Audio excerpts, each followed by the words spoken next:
Ayan. First frost, mga lalabs. Hello guys, where are you? I can't see you. Ayan, malamig na naman tayo. Parang gusto ko munang umuwi ng Pinas. Balik na lang kapag tag-init na. Wala naman pala siya sa loob.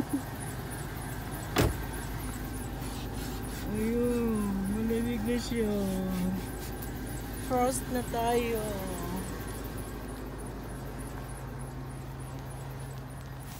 Buti na lang naalala ko kaninang umaga bago si Kamara umalis.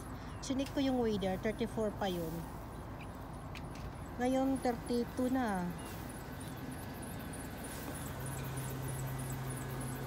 Ayan, ano na, first na siya.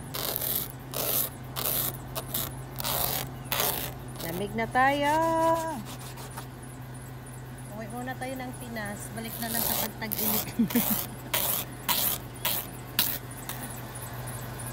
Alis pa naman tayo. Hello. Buti na lang talaga na ipasok ko yung mga halaman ko kanina.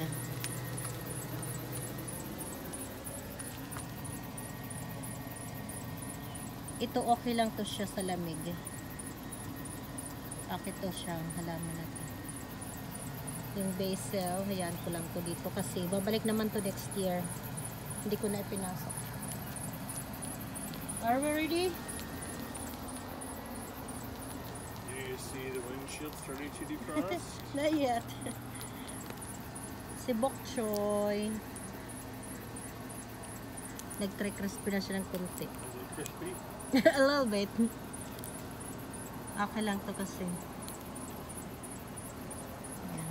Yung iba nasa garage na.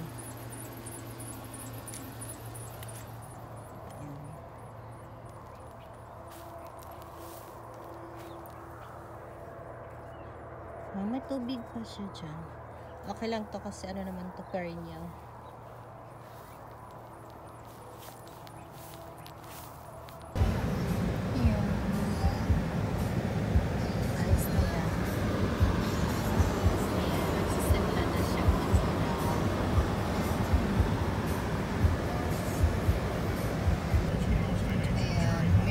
Kita na natin sa labas.